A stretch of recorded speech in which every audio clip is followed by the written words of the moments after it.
Huyo ndio matri yake, huyu wa nyuma. Ikicross unajua.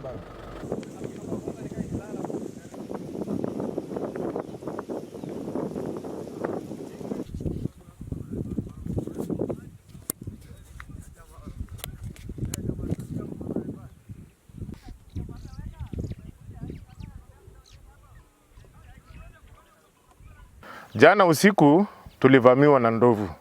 Ndovu karibu famili mzima ambayo inakuwa ndovu 12. Zilitembea area hii yote. Kama unavyoona zilituharibia kitunguu, katuharibia mboga.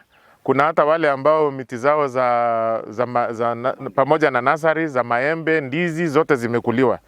Mimi nimeshikwa na mstiko, nasikia hata kama nitaanguka, pressure imepanda juu ya shamba yangu, imekanyangwa area yote. Tumelima na pesa ya maruni, sijui tunaenda kurudisha na nini. Serikali tusaidieni. Juu shida sasa imeingia. Hii ni hybrid, pesa ni ya maruni, tumekimbishwa, tumekosa hata mahali ya kuenda. Hii ndio kazi ambayo tumezoea kufanya, ndio tunapata na mapato yetu.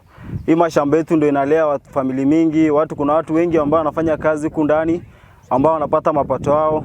So ndovu imetuharibia, na si mara ya kwanza, zimekuja almost kama mara 6 hivi, na ndovu ni nyingi sana. Imetuadhiri sana, imetukanyangia mashamba, imemaliza machakula zetu zote, mimea yote yenye tulikuwa nayo imefagiliwa. Yaani tumepatwa na shida sana. Watoto wako mindi tamu. Mandi wanarudi shule. Ile mboga ilikuwa inatarajia kwa kupata mapato ya nini ya watoto wasome, saa hii hakuna. Tukikuta mashamba zikiwa zimeharibiwa, zimekanyagwa na ndovu na zikaharibiwa kila kitu, na ni mimea ambaye tulikuwa tunatarajia ili kusudi tupate naye kipato. Ukiangalia hao wanyama hakuna kitu ambaye wanatuletea ambaye wanatusaidia naye. Ni hasara wametuletea.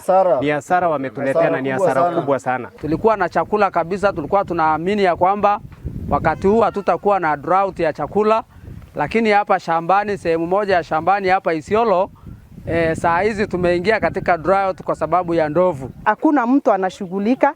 Sisi ni kama ni kama hatuangaliwi, na ni kama serikali sisi haina haya na sisi. Kwa hivyo serikali tuambie kama sisi wakulima wataenda kututupa wapi? Sisi ndio chakula, na watu wenyewe, hiyo serikali inategemea mkulima.